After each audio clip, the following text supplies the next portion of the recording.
मनुष्य और पशु में अंतर क्या है? तो पशु को संवेदना होती है, नहीं होती है बिल्कुल ऐसा नहीं। एक आधे घर में एक आधा व्यक्ति गुजर जाता है तो उस घर की गाय 3 दिन खाती नहीं, उस घर का कुत्ता खाना पीना छोड़ देता, ऐसे कई प्रसंग प्रत्यक्ष लोगों के अनुभव में है। उनको भी समझ में आता, संवेदना सबको होती है, लेकिन संवेदना पर कृति करना ये गुण मनुष्य का है, उसको करुणा कहते हैं। अभी G20 हुआ, G20 में एक C20 भी हुआ, सिविक 20 ऐसा। तो वो नागपुर में कार्यक्रम संपन्न हुआ अभी कुछ दिन पहले। उसमें हमारे देश के नोबेल पुरस्कार विजेता कैलाश सत्यार्थी जी आए थे, विवेकानंद केंद्र की उपाध्यक्षा निवेदिता भिड़ी जी आई थी। तो वहाँ आए थे तो सत्यार्थी जी हमारे उत्सव में अध्यक्ष के नाते आए थे। निवेदिता जी का घर संघ का है, तो ये लोग मिले वहाँ नागपुर में, मैं भी था उस दिन। क्या हुआ G20 में, अमृतानंद माता जी का कीनोट एड्रेस हुआ, उनकी अध्यक्षता C20 के लिए थी।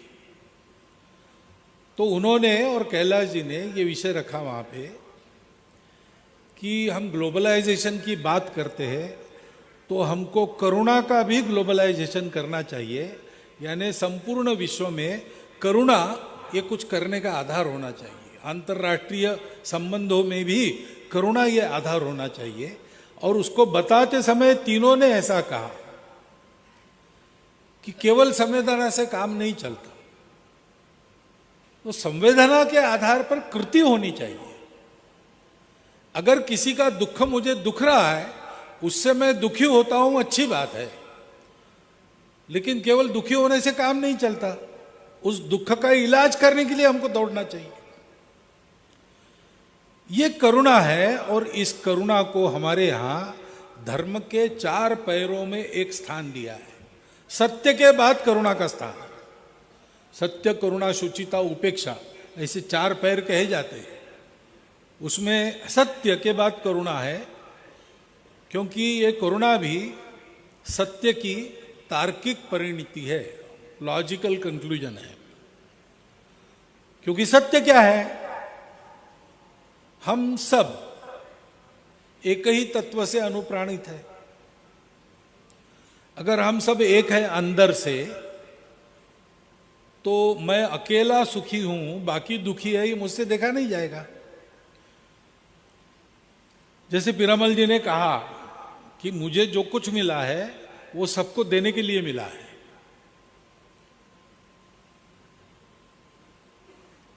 तेन त्यक्तेन भुंजिथा, ऐसा जो कहा है, ईशावास्यमिदं सर्वम यत्किंचम जगत्याम जगत तेन त्यक्तेन भुंजिथा। मेरे पास जो है वो सबके लिए देकर जो बचता है उसमें मैं मेरा चलाऊं, क्योंकि मैं और बाकी ये अलग नहीं है, सब में मैं हूं, मुझ में सब है। सेवा जैसे मनुष्यता की स्वाभाविक अनुभूति है, वैसे सेवा इस सत्य की प्रत्यक्ष अनुभूति है। इस भाव से सेवा होनी चाहिए। इस भाव से जब सेवा होती है तो हमारे देश में वो समरसता का साधन होता है, होना चाहिए। इतने सारी सेवा संघ के स्वयंसेवक कर रहे हैं, किसके लिए कर रहे हैं? तो हमारे देश में सब लोग मिलकर हमारा राष्ट्र है, समाज है। हम सब लोग समाज के अंग है, हम सब मिलकर समाज है। एक नहीं है तो हम अधूरे हो जाएंगे, और सब एक दूसरे के साथ है तब हम पूर्ण बन जाएंगे। लेकिन दुर्भाग्य से यह परिस्थिति आई है। कारण क्या है, क्यों है, चिकित्सा करने वाले करें, लेकिन हमको वो परिस्थिति नहीं चाहिए, हमको ये विषमता नहीं चाहिए। हम सब एक राष्ट्र पुरुष के अंग होने के नाते अपने अपने स्थान पर अपना अपना काम करते होंगे। काम के अनुसार रूप रंग निराला होता होगा जैसे शरीर के अंगों का होता है, लेकिन हम सब में एक ही प्राण है। और ये पता चलना चाहिए, अगर पैरों में सुई चुभी तो जैसे शरीर के सारे अंग उस क्षण में केवल जहां सुई चुभी है उसी का विचार करते हैं। उस समय दूसरी बात ध्यान में नहीं आती है, तुरंत आके उधर जाती है। तुरंत हाथ देखते हैं कहां से क्या निकालना है, कुछ काटा वाटा है क्या जो निकालना है। सारा शरीर उस एक वहां के दुख की संवेदना से साथ केवल एक रूप नहीं होता, कुछ करने जाता है। समाज का ऐसे ही होना चाहिए। समाज का एक अंग उपेक्षित है, दुबला है, उसको नीचे का स्थान है, ये कैसे हो सकता है भाई? अगर किसी शरीर का एक अंग दुबला है, पीछे है, उसको पीछे रह दिया गया है, तो उस शरीर को स्वस्थ शरीर नहीं कहते, कहते कि पैरालिटिक है, पैर सुन्न हो गया है, उसको वैसे ही खींच रहा है। अपने देश को अच्छा देश बनाना है, विश्वगुरु बनाना है, इसका मतलब वो सर्वांग परिपूर्ण होना चाहिए, उसका प्रत्येक अंग सामर्थ्य संपन्न होना चाहिए। तो समाज में अभी इसकी आवश्यकता है, तो हमको करना है। क्यों करना है? इसलिए कि वो समाज मेरा अपना है, मेरे अंदर उस सारे समाज का एक छोटा सा रूप है, और संपूर्ण समाज में मैं अपने आप को देखता हूं। यह हमारा सत्य है। उस सत्य के आधार पर यह सेवा है, सहज सेवा है। संकल्प है तो यह है कि मेरे समाज का, मेरे राष्ट्र का कोई अंग में दुर्बल, पिछड़ा, नीचा नहीं रहने दूंगा।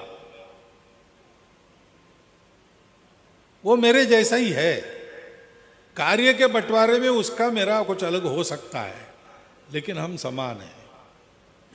मेरा कार्य जितना महत्वपूर्ण और उच्च अवस्था का है, वैसा उसका भी काम उतना ही उच्च, उतना ही महत्वपूर्ण है। श्रम की प्रतिष्ठा सर्वत्र है और कोई भेद नहीं। धीरे धीरे बढ़ना पड़ेगा। महाराज जी ने जो कहा है ना, एक एक बात बहुत स्पष्ट कही है उन्होंने। आपको क्या लगा मुझे पता नहीं, तालियां तो आप बजा रहे थे, लेकिन जो कहा है वो एक एक बात सत्य है, और उसका विचार करके उसके अनुसार ही आज ना कल हमको चलना ही पड़ेगा। हम प्रयास कर रहे हैं आज ही वो हो जाए, क्योंकि वही सब स्वस्थ समाज का लक्ष्य है। सेवा स्वस्थ समाज को बनाती है, लेकिन स्वस्थ समाज को बनाने के लिए वो पहले हमको स्वस्थ करती है। सेवा करते हैं तो लगता है हम कुछ कर रहे हैं, किसी का भला होते हुए देखता है तो मन में थोड़ा सा तो आता ही है, मैंने किया तो देखो कितना अच्छा हो गया। अच्छा हो गया ये तो ठीक ही है, होना भी चाहिए, उसका आनंद भी है। मैंने किया इसका विशेष आनंद रहता है। मैंने भी किया, थोड़ा सा अहंकार आ जाता है। लेकिन जब सेवा करते रहते हैं ना, तो ऐसी अनुभूति देता है, जिसकी सेवा करते वही देता है, कि हमारा वो अहंकार चूर चूर हो जाता है। एक छात्रावास चल रहा है, वनवासी लोगों का छात्रावास। वहां पर एक जंगल में, गांव में रहने वाला एक वनवासी बालक आ गया। वो केवल अपना हस्ताक्षर कर सकता था और उसको अक्षर ज्ञान नहीं था, और घर में थोड़ी बहुत खेती थी, परिवार में उसकी बूढ़ी माँ थी, वो था, और कोई था नहीं। थोड़ी सी जमीन थी लेकिन उसमें चल जाता था। लेकिन थोड़ा और, क्योंकि जमीन होने के कारण चावल तो मिल जाता था, सब्जी वब्जी उगा लेते थे, जंगल में रहते तो जंगल में भी बहुत कुछ मिलता है। परंतु कभी कुछ लाना है, नमक लाना है वगैरह, तो पैसा चाहिए, मुद्रा चाहिए। उसके लिए कुछ छोटी मोटी नौकरी मैं कर लूँगा, ऐसा सोच के वो आया था ब्लॉक केंद्र पर, नौकरी ढूंढ रहा था। अब जिसको अपना हस्ताक्षर छोड़ के कुछ भी अक्षर ज्ञान नहीं है, उसको क्या नौकरी मिलने वाली है? वो आया, उसके परिचित छात्रावास में एक बालक पढ़ रहा था, उसके परिचय से छात्रावास में रुका, 3 दिन घूमा, कुछ नहीं मिला। 3 दिन के बाद वो हमारे अधीक्षक के पास आया और उसने कहा कि मैं तो नौकरी वोकरी मिली नहीं, लेकिन मैं यहाँ 3 दिन से हूँ, मैं देख रहा हूँ यहाँ झाड़ू लगाना पड़ता है, यहाँ पानी भरना पड़ता है कुएं से, यहाँ भोजन बनाना पड़ता है, आप ये काम मुझे दो, मुझे वेतन दो, मैं ये काम करूँगा। घर में हमारी माता जी है, बूढ़ी है लेकिन थकी नहीं है, तो हमारी छोटी सी ज़मीन है, आधा एकड़ होगी, वो देख लेगी, उसको मैं ये पैसे भेजते रहूँगा और कुछ बचत वचत भी करूँगा, तो आड़े वक्त में आधार के लिए हो जाएगा। तो हमारे छात्रावास अधीक्षक ने कहा कि देखो भाई, हम भी लोगों से मांग कर सेवा करने वाले लोग हैं, तो हमको देने के लिए हमारे पास ज़्यादा नहीं, तुमको तो कोई नौकरी छोटी भी मिल जाए, 100-200 रुपया कुछ महीना ऐसे मिल जाए, हम यहाँ 30 रुपये से ज़्यादा दे नहीं सकते। तो उसने कहा कि इससे ज़्यादा नौकरी मुझे मिल भी नहीं सकती, तो आप वही दे दो मुझे, ऐसा करो 4 महीने का एक साथ दो। और वो रह गया। तो ठीक है। बीच में एक बार हमारे विभाग प्रचारक जी आए, तो वो थे वहाँ 2-3 दिन, तो इसने परिचय करा लिया, पूछा कहाँ रहते हो, तो उन्होंने बताया विभाग केंद्र का नाम, तो बोले अच्छा शहर से, आप कितने पढ़े हैं, तो तुम कितने पढ़े हो, तो उसने कहा कि मैं पढ़ा नहीं हूँ। उन्होंने कहा मैं तो, अब पढ़ा नहीं है उसको क्या बताना, डिग्री भी क्या समझ में आएगी। उन्होंने कहा मैं 22वीं पढ़ा हूँ, 22वीं, क्योंकि वो M.Com LLB है, तो ठीक है 22वीं। तो बड़ा आश्चर्यचकित हो गया, 22वीं पढ़े तो आप बहुत पैसा कमाते होंगे। तो उन्होंने कहा पैसा नहीं कमाता, मैं यही काम करता हूँ। अच्छा, तो इस काम के कितने मिलते हैं आप? उन्होंने कहा भाई मैं प्रचारक हूँ, पैसे वैसे लेता नहीं हूँ। तो आपका घर कैसे चलता है? तो मेरा घर नहीं है, माता पिता वगैरह है, भाई है, उनकी घर गृहस्थी, मैंने विवाह ही नहीं किया। क्यों नहीं किया? ये काम करना है इसलिए। ये काम क्यों कर रहे हैं आप बिना कुछ पैसे के? और तो कहा देखो ये अपना समाज है, उसके लिए काम करना। उस प्रचारक ने मुझे बताया कि ऐसा उसको बताया, तो वो सोचने लगा, तो मुझे बड़ा आनंद लगा कि कहीं ना कहीं अपने त्याग की कोई कदर है। और मैं ऐसा करता हूँ तो लोग सोचते हैं मेरे जीवन को देखकर ये बहुत अच्छी बात है।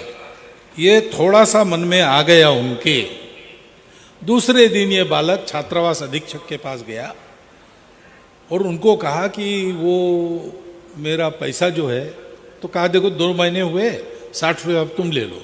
छात्रावास अधीक्षक ने समझा उब गया, ये 30 रुपये में क्या करेगा, छोड़ना चाहता है, तो उन्होंने 60 रुपये ले लो और जाओ। उसने नहीं मैं जाने वाला नहीं हूँ, मुझे वो पैसा नहीं चाहिए। तो उसको लगा एक गुस्सा हो गया, देखो मैंने पहले ही बताया था 30 रुपया देंगे महीने का, पहले ही समझाया था तुमको ये बहुत कम है, अब हमारे पास है नहीं तो क्या करेंगे। थोड़े नहीं मुझे पैसा नहीं चाहिए, मैं बिना पैसे से यहाँ रहकर यही काम करूँगा। तो लेकिन ये कैसे करोगे तुम? उसने कहा तो क्या हुआ, ये 22वीं पढ़ी है और समाज का काम कुछ ये भी न करते, तो यहाँ तो मैं देख रहा हूँ मेरे ही अपने भाई मित्र यहाँ सब पढ़ रहे हैं, इतना अच्छा काम, मैं अनपढ़ हूँ तो क्या, ये काम तो मैं कर सकता हूँ, इनके लिए समय दे सकता हूँ। 15 साल पूर्णकालिक रहा हो, बाद में उसको अपना घर चलाना पड़ेगा, उसको देखना पड़ेगा, इसलिए ड्राइविंग वगैरह सिखा कर, बाकी पढ़ने की उसकी क्षमता नहीं थी, उसकी नौकरी वगैरह ढूंढ कर उसको स्थापित कर दिया हम लोगों ने। लेकिन उस प्रचारक ने हमको कहा कि जब पहले बात की तब मुझे लगा कि चलो, लेकिन दूसरे दिन मैंने सोचा कि हम तो खाते पीते घर के, पढ़े लिखे, विचार कर सकने वाले, बहुत बौद्धिक पी कर और हम ऐसे तैयार हो गए और फिर जीवन दिया, इसको तो कुछ भी नहीं मिला, ये एक रात में उसने तय कर लिया कि देश के लिए करेंगे। ये अपने उस अंग की महत्ता है जो पीछे है, जो कभी कभी हम कहते हैं कि थोड़ा दूर रहो। वो सिखाता है हमको कि यहां बैठे हुए प्रत्येक सेवा कार्यकर्ता का अनुभव है। इसलिए ये सहज सेवा, उसमें संकल्प जुड़ जाता है, देश को बड़ा करना है, सबको बड़ा करना है। लेकिन देश बड़ा होगा नहीं होगा ये भविष्य की बात है। हमारा समाज आज इस स्थिति में है तो ये हमारे लिए अच्छी बात नहीं है, शोभा देने वाली बात नहीं है। हमारे समाज का एक अंग पीछे नहीं है, हम उसके कारण सब लोग पिछड़ गए हैं। ये पिछड़ापन दूर करना है, सबको समान अपने जैसा मानकर सबको सेवा के द्वारा अपने जैसा बनाना है। हम संकल्प कर सकते हैं, हम सेवा कर सकते हैं। उनकी ताकत नहीं है, उनको ऐसी ताकत देनी है कि वो ताकत पाकर वो उस हमारे पूर्णकालिक वनवासी बालक जैसे कहेंगे कि हम पीछे रहे तो क्या हुआ, हम भी कर सकते हैं।